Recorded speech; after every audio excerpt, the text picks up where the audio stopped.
Welcome to my show, Women, Catherine Krizek, and I'm hoping to introduce you to a few new people, a few new techniques, all women that really should be known and should be recognized for all of that they've done. Okay, Huda Sharawi, who was an early feminist, she's Egyptian. I have the three different figures, three different colors, also because in a way she is a multiple. She represents a whole group of women. We have Vandana Shiva, who's been fighting for seeds, for small farmers, for biodiversity. She's been fighting the multi-collaborates and agribusiness for many years, and sometimes winning.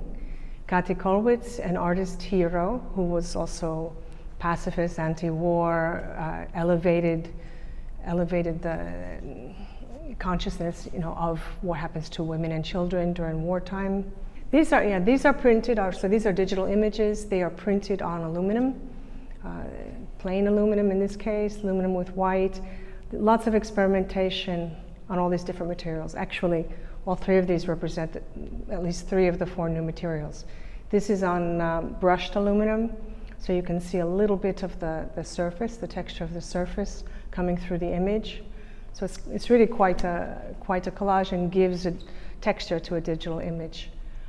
This is Anita Garibaldi, and I merged the two different photos that we have that are purported in history to be of her. One has her in a suit, and the other one has her standing behind Giuseppe Garibaldi.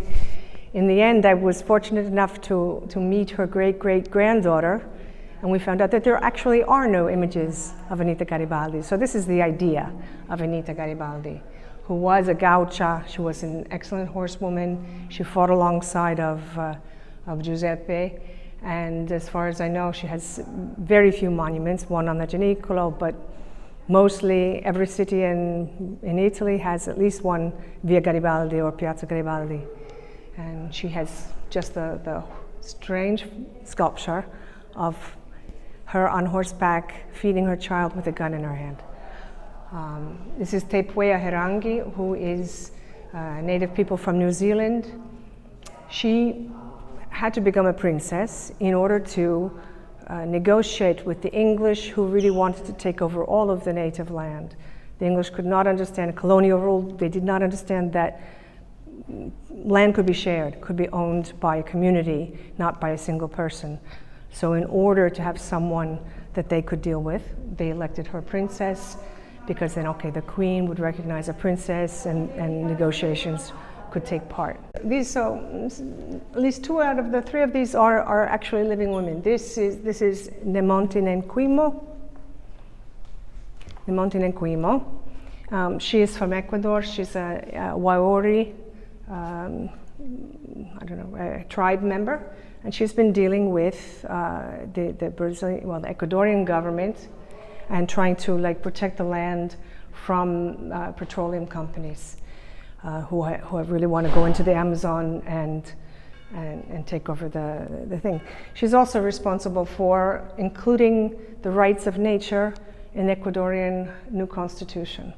Sadia Hussein, who is an activist against female genital mutilation. She is Kenyan, and she goes into the country and meets with entire villages at a time in order to explain to the entire people the problems and health problems and psychological problems with female genital mutilation. He's another variation of Huda Sharawi, a very early feminist, and she was quite famous for being an upper-class Egyptian woman fighting for women's rights, and at a certain point she took off her veil, gesture in the early 1900s. These are all printed on archival paper, Handmüller paper, archival ink, and they are also framed with museum glass, so they're quite protected. Uma Ranlavi, another activist, but this time in India, against female genital mutilation. She's also a lawyer. She's lived in England. Anyway, we are also in all of these people trying to present and protect the physical integrity of a woman's body as well as their rights. These are some of the process drawings that I do for every single one of these digital prints. They are a mix, they're a hybrid, they're a mix of hand drawing, hand painting, which I photograph and introduce into Photoshop and play with the colors and the formats and the composition. But they always have a basis in hand technique. Mazuma, which actually it's one of the base. I always do something for the tones of the face. For the hanging you saw just here, this is a base drawing for Anita Garibaldi. This is the only one who's not necessarily a world famous activist. This is Jane Wilson when she was young. I had her as a teacher when I went to Parsons, and she was older. I only discovered later that she had actually earned her way through college studying painting, being a model. Nanfu Wang, who's quite a famous documentarian, who changed the form of documentary filmmaking by introducing herself and her process in the film. Janaith Bedoya, who's a Venezuelan journalist who reporting on the situation between like the connections between the government and the guerrillas and gang members, reporting on this, was punished, was abducted and raped, and yet still came back.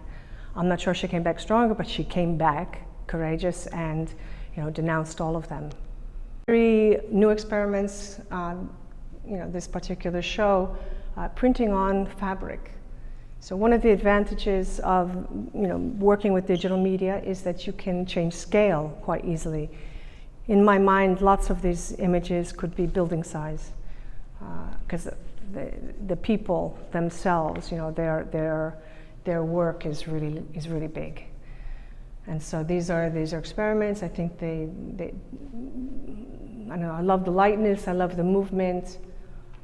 I think that this could be really quite, a nice future direction for these works.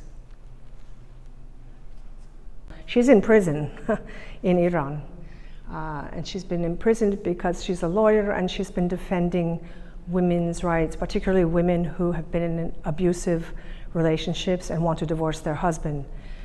She's also defended like child brides, and she's defended also women who have decided to take off their veil and have been in prison. So she, for many years, defended all of them, and she's been in prison several times. Right now, she's still there.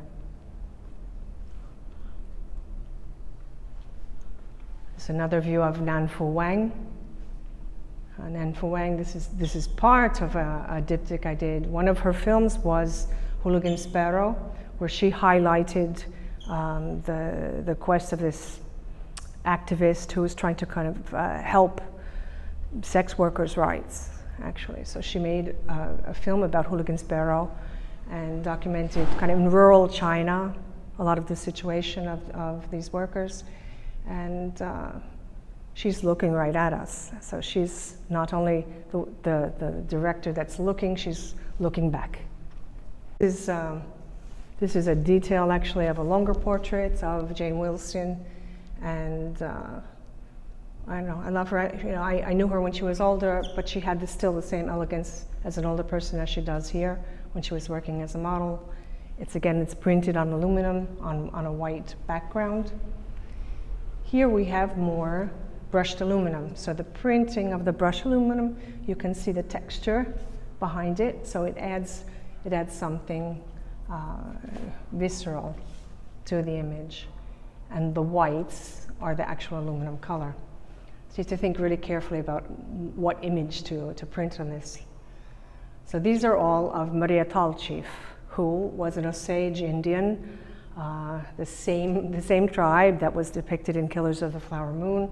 Her father was a chief, was very wealthy, and fortunately for their whole family, he decided to move the family to California so she could continue to study dance.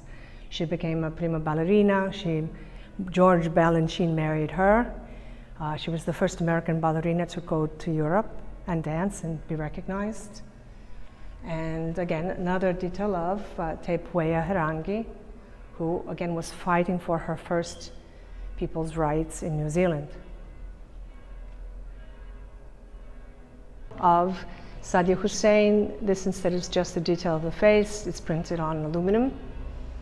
And here we have Junaid Bidaya, who is the Venezuelan journalist. And here you can see that all of the white became aluminum, brushed aluminum, and so you can really see, you can actually see yourself in the image a little bit. There's a bit of a reflection. But I think it gets at her thoughtfulness, you know, her seriousness and thoughtfulness. Thanks for the visit.